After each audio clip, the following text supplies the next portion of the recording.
Hello guys, let's begin. सबसे पहले हम देखेंगे अब वृत्त यानी कि सर्कल। ठीक है, तो कोई भी रेडियस का मतलब स्केल से नापो, 5 सेंटीमीटर, 6 सेंटीमीटर या जो भी नाप लेना है उसको नापो और एक लाइन खींचो ऐसे OP।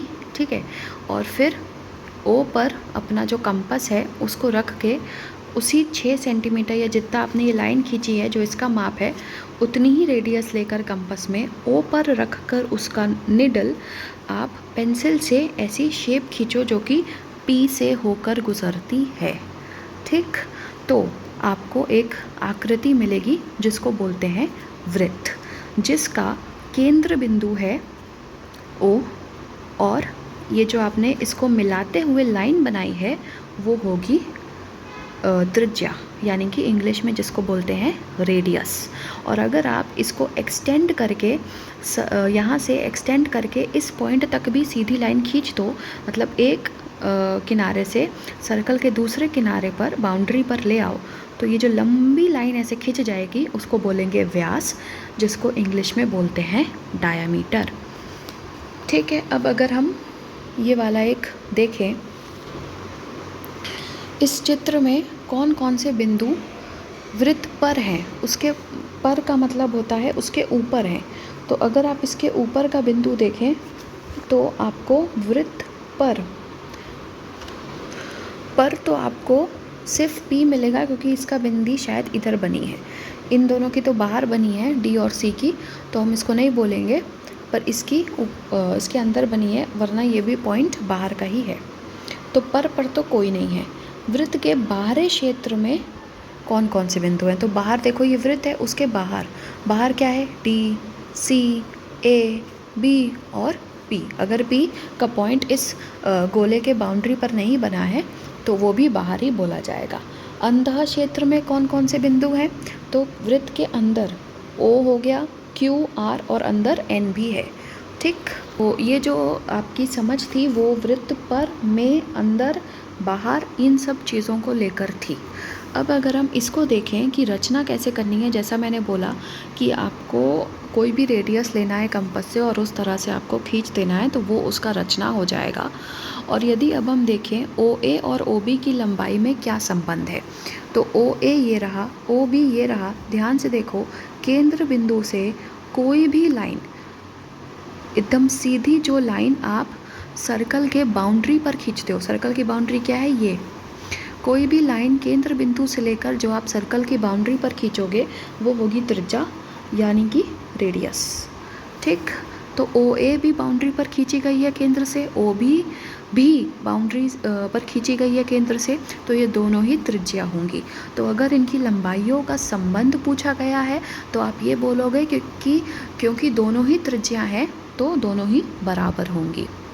OA OD में संबंध क्या है? OA आपका त्रिज्या है, OD फ़िलहाल सिर्फ एक रेखा है जो कि सर्कल के अंदर खींची गई है, वो त्रिज्या नहीं है। और आपको दिख भी रहा होगा कि त्रिज्या जो है वो तो बाउंड्री तक जाती है, लेकिन D बाउंड्री के पहले ही ख़त्म हो गई है ना, तो यानी कि ये जो OD है वो OA से छोटी होगी। OA और OC में कौन सा छोटा है? OA तो बाउंड्री पर ख़त्म हो गया, लेकिन OC जो है वो बाउंड्री के बाहर यानी कि सर्कल के बाहर निकल गया, तो OC बड़ा है, OA छोटा है। ठीक है, इतना समझ में आ गया आपको। अब इसमें दिया हुआ है कि वृत्त के केंद्र से जिन बिंदुओं की दूरियां त्रिज्या के बराबर हैं उसको हम वृत्त पर स्थित बोलते हैं, यानी कि जो बाउंड्री पर है, त्रिज्या के बराबर तो वही होंगी ना जो पॉइंट बाउंड्री पर है। फिर जिन बिंदुओं की दूरियां त्रिज्या से कम है यानी कि वो वृत्त के अंदर हैं, और उसको वृत्तीय क्षेत्र भी बोलते हैं, क्योंकि सर्कल का क्षेत्र है, सर्कल को वृत्त बोल रहे हैं, तो सर्कल के अंदर वाले को वृत्तीय क्षेत्र बोलते हैं। और जो बाहर है यानी कि त्रिज्या से अधिक दूरी है वो OC यानी कि C पॉइंट बाहरी क्षेत्र हो जाएगा। अब अगर हम ये देखें कि आपको इतने सेंटीमीटर त्रिज्या का एक लाइन खींच के उसके ऊपर सर्कल बनाना है, PQ, MN और XY की मापें क्या होंगी? तो ये सारी क्या है? व्यास है, डायामीटर। और डायामीटर जो है वो रेडियस का दुगना होता है। और वैसे भी अगर आप देखें तो AQ A यहाँ पर केंद्र है, AQ एक त्रिज्या है, उसी तरह से इस केंद्र से बाउंड्री पर जो ये लाइन खींची गई वो भी त्रिज्या है। अगर ये त्रिज्या 3 सेंटीमीटर है तो सर्कल पे और जितनी भी अनंत त्रिज्या आप बनाएंगे उन सब त्रिज्याओं का मान भी 3 सेंटीमीटर ही होगा।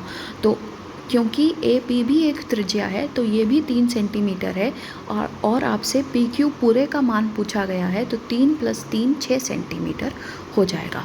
और इसके अदरवाइज़ आपको ये तो पता ही होगा कि जो व्यास होता है वो रेडियस का 2 गुना होता है।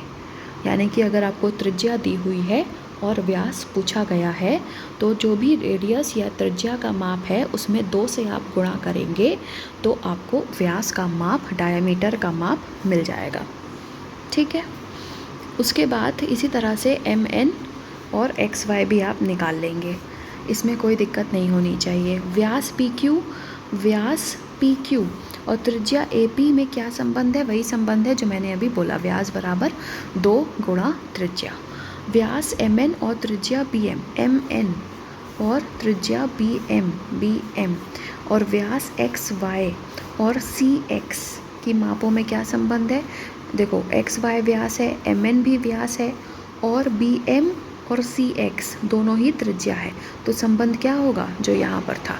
व्यास बराबर 2 × त्रिज्या, यही संबंध इनमें है। अब अगर हम परिधि या सरकमफ्रेंस की बात करें तो हमने क्षेत्रफल में पढ़ा कि, क्योंकि मैं उल्टा जा रही हूँ, पहले मैंने 16 चैप्टर किया, फिर 15 किया, फिर 14 किया, तो मैं इसीलिए बोल रही हूँ कि क्षेत्रफल में जो चैप्टर था उसमें पढ़ा कि जो बाउंड्री का नाप होता है उसको हम परिमाप कहते हैं। तो अगर हम वृत्त का परिमाप निकालते हैं, वृत्त की बाउंड्री का माप निकालते हैं तो उसको सरकमफ्रेंस बोलते हैं या परिधि बोलते हैं।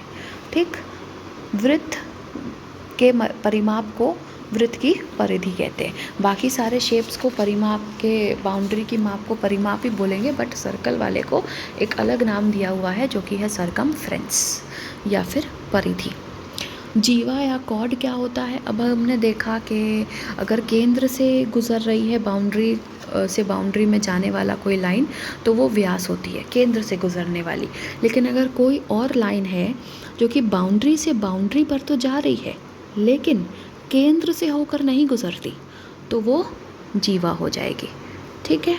और क्योंकि जो व्यास है वो भी एक तरह से बाउंड्री से बाउंड्री तक ही जाती है तो हम कह सकते हैं कि व्यास भी जीवा होती है।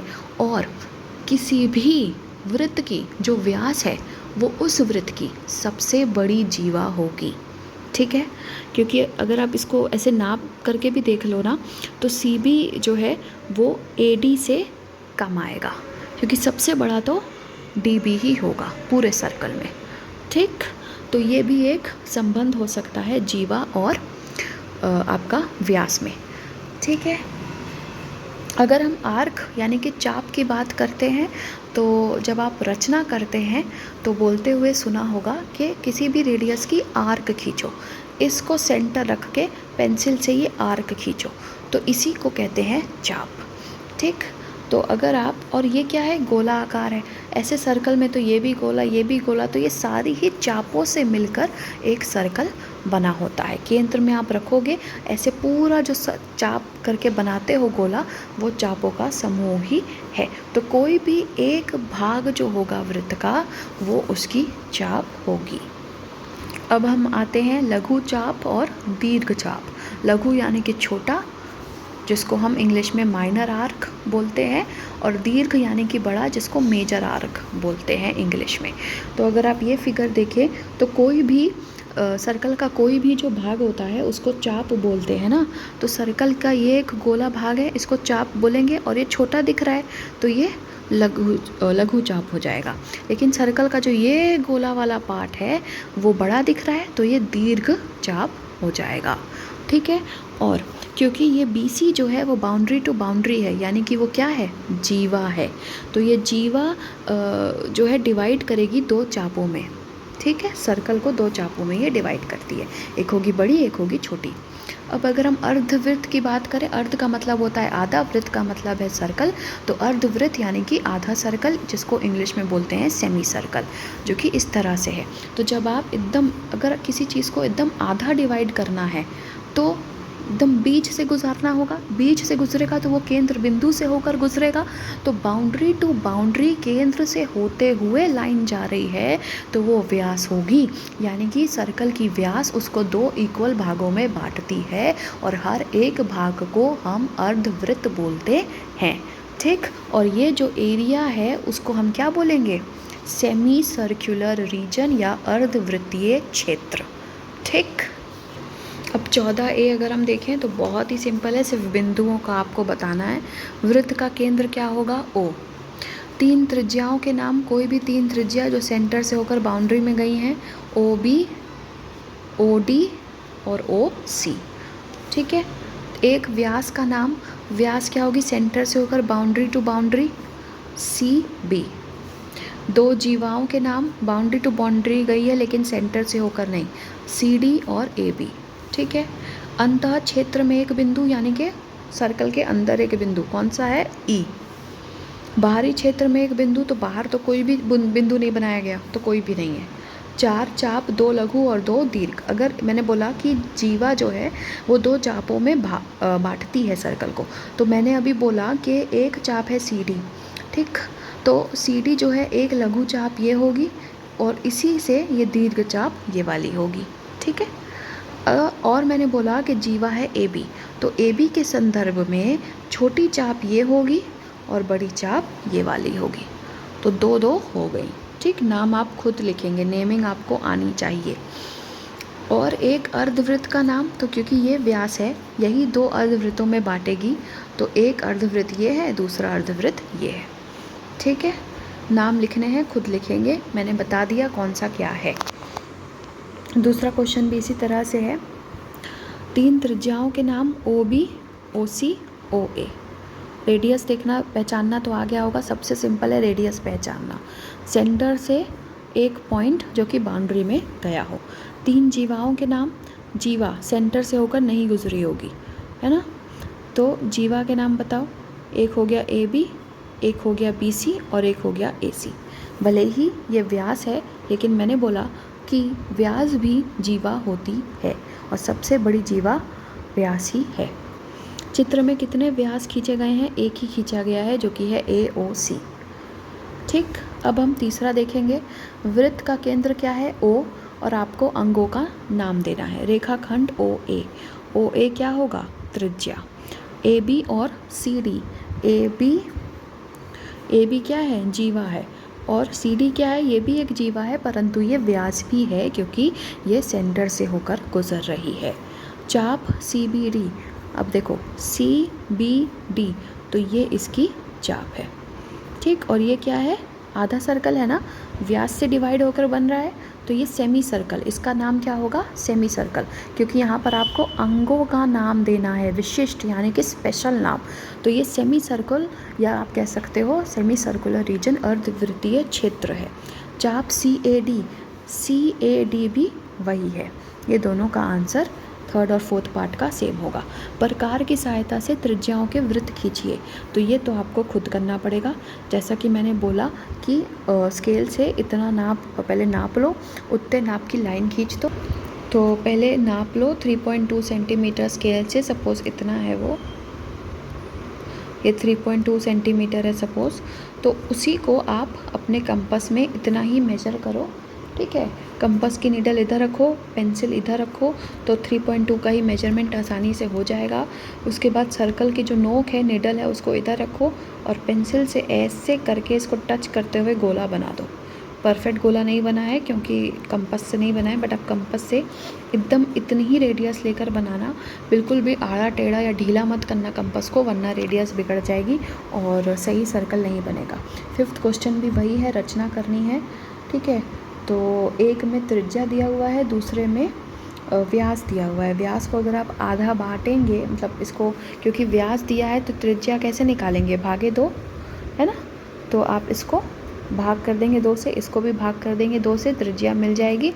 तो आप इसको खींचकर, जैसे मैंने इसका बताया वैसे ही इसको खींचकर निकालें। पहले त्रिज्या निकाल लें इसका, भाग करके 2 से।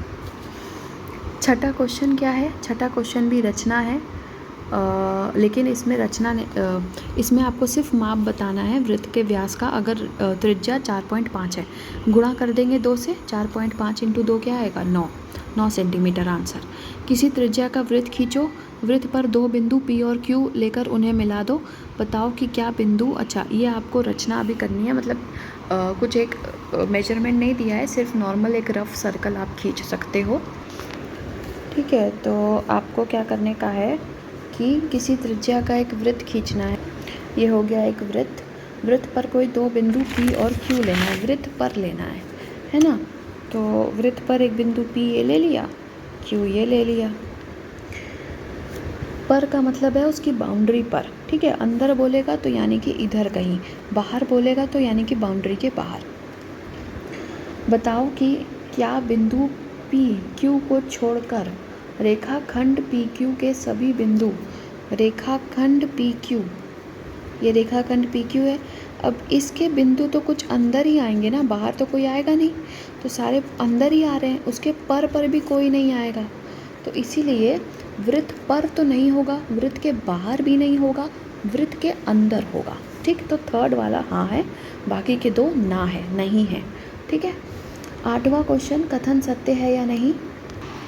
वृत्त की त्रिज्या वृत्त की जीवा होती है, नहीं, त्रिज्या जीवा नहीं होती। वृत्त की व्यास वृत्त की जीवा होती है, हाँ, ये तो मैंने बताया है। व्यास वृत्त की सबसे बड़ी जीवा होती है, हाँ, ये भी मैंने बता चुका है। फिर आपको एक रेखाखंड खींचना है इतनी लंबाई का, उसको केंद्र मारकर वृत्त खींचना है, जो कि मैंने बताया वही करना है। तो रचना है इसमें कुछ, कंपास के साथ रेडी रहिए और उसको खींचिए। ठीक, और जहाँ तक फर्स्ट, सेकंड और थर्ड क्वेश्चन के जो आंसर्स हैं वो ये रहे, आप इसको देख सकते हैं, नाम के साथ आंसर है, इसको कॉपी कर लो। ठीक है, ताकि कोई कन्फ्यूजन ना हो। ठीक है, अभी एक्सरसाइज के बाद आप ये देखो, सेगमेंट ऑफ सर्कल, वृत्त खंड, खंड यानी कि कुछ भागों में बांट दिया होगा। ठीक है, तो अगर आप ये देखें, जीवा ये है, तो इस वृत्त को कितने भागों में बट गई, इससे 2 भागों में विभक्त किया, यानी कि 2 भागों में बट गई। और प्रत्येक भाग को क्या बोलेंगे, दोनों ही वृत्तखंड है। देखो, एक खंड ये है क्षेत्रफल जिसका ये होगा, और एक खंड ये है। क्षेत्रफल से हमें खैर मतलब नहीं है, लेकिन वो एक क्षेत्र है, उसको समझाने के लिए मैंने बस बोल दिया, तो उस बात से डरने की ज़रूरत नहीं है। तो जो भागों में विभाजित हो रहा है, ये जो गोला वाला पार्ट है वो तो चाप होगा, लेकिन ये जो पूरा एरिया है वो होगा वृत्तखंड, जिसको हम बोलेंगे सेगमेंट। अगर हम त्रिज्य खंड की बात करें तो उसको बोलते हैं सेक्टर। और इसमें 2 चीज़ें होती हैं, लघु और दीर्घ। ठीक, अब क्योंकि ये त्रिज्य खंड है, यानी कि वो त्रिज्या से बनकर त्रिज्या से बनेगा। कैसे बनेगा, देखो कैसे बनेगा, ये त्रिज्या है, ये त्रिज्या है इस सर्कल की, ये दोनों त्रिज्या है ना। अब इतने ही पार्ट को उन्होंने अलग से बनाकर दिखा दिया है। ठीक है, तो क्योंकि दोनों त्रिज्या की वजह से इसकी शेप आई है, और गोलाई पार्ट तो रहेगा ही क्योंकि वो वृत्त है, इसीलिए ये हो जाएगा त्रिज्य खंड। तो और वैसे आप देखो तो ये वाला पार्ट क्या होगा, चाप है, गोलाई है, और ये वाला पार्ट बड़ी चाप है, तो ये हो गया जो त्रिज्या से बनकर बना वो त्रिज्य खंड। अब ये वाली एक्सरसाइज देख लो। बिंदु O वृत्त का केंद्र है, OA, OB, OC त्रिज्या है, कोई दिक्कत तो नहीं होगी इसमें कि OA त्रिज्या है, सेंटर से होकर बाउंड्री पे गई, OCB और OBB ये सीधी। रेखाखंड AB, AB, AC और DE वो ऊपर है। ठीक, ये सारी क्या हैं, जीवाएँ हैं, बाउंड्री टू बाउंड्री गई है, बट सेंटर से होकर नहीं गई तो जीवा है। अगर सेंटर से होकर जाती तो वही जीवा व्यास हो जाती। ठीक है, एक त्रिज्य खंड OA, OB और चाप AXB से घिरा है। देखो, OA, OB दोनों त्रिज्या हैं, तो उनसे जो एरिया बनेगा, ये इतना ट्राइंगल नहीं, क्योंकि एक साइड तो इसकी गोल होगी, वो क्या होगा, त्रिज्य खंड।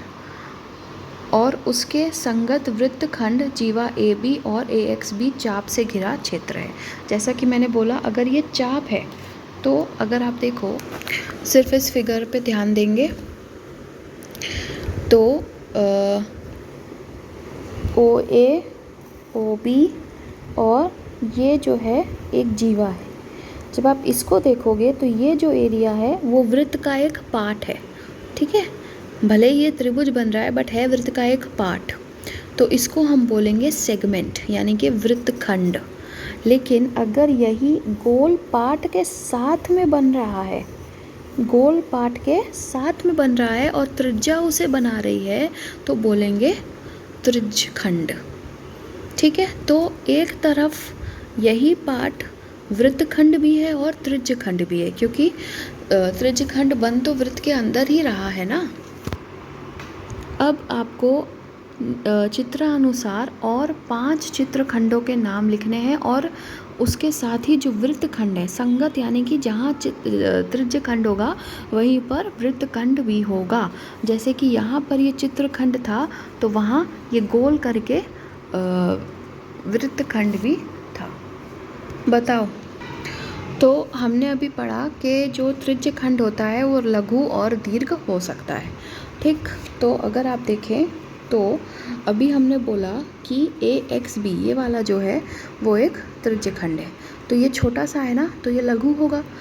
अगर इसके संदर्भ में देखें तो ये B से लेकर वापस A तक, ये B से ऐसे गोल में A तक, ये दीर्घ हो जाएगा, तो एक ये है। दूसरा, अगर OA और OC ये दोनों त्रिज्याएं हैं, ये जो खंड बना रही हैं ABC सपोज, ठीक है, ये छोटा है तो ये लघु हो गया। और इसके संदर्भ में जब हम उल्टा देखेंगे ADREC तो ये बड़ा त्रिज्यखंड हो गया। तो 2 ये हो गए, एक वहाँ अभी मैंने इसके संदर्भ में बताया, कितने हो गए, 3 त्रिज्यखंड हो गए। और जो नाम त्रिज्यखंड का है वही नाम वृत्तखंड का भी होगा, क्योंकि उसी के साथ मौजूद है, वो ओवरलैपिंग है, ठीक है। अगर हम फिर एक देखें, OB एक त्रिज्या है और OC एक त्रिज्या है, तो ये BOC ये जो इतना पार्ट जैसे यहाँ बना था वैसे ही ये जो पार्ट बन रहा है वो भी एक छोटा त्रिज्यखंड है, लघु। और इसके संदर्भ में जो ये CERDAXB से होता हुआ गुजर रहा है वो है दीर्घ त्रिज्यखंड। तो 2 इसके भी हो गए, हो गया 5, ठीक है। दूसरा प्रश्न, छायांकित त्रिज्यखंड का आपको त्रिज्या बतानी है, ये है इसका फिगर। तो OA इसकी त्रिज्या है और OB त्रिज्या है, सिर्फ त्रिज्या पूछा है और जो शेडेड पार्ट है उसका। अब चित्र में छायांकित वृत्तखंड की जीवा और त्रिज्यखंड का नाम लिखना है। तो जीवा क्या होगी, PQ होगी। ये 2 पॉइंट सेम ही नाम से लिख दिए हैं, Q इधर भी लिखा है, Q इधर भी लिखा है, तो इसको R कर लो सपोज़। तो ये PQ जीवा है ना, और जीवा का नाम लिखना है और त्रिज्यखंड का नाम लिखना है। ये त्रिज्या ये है, त्रिज्या ये है, तो त्रिज्यखंड का नाम क्या होगा, OPRQ, ठीक है। ये हो गया। आप चाहें तो इसको लिख सकते हो कि ये लघु त्रिज्यखंड है और ये दीर्घ त्रिज्यखंड है, उसी के संगत है।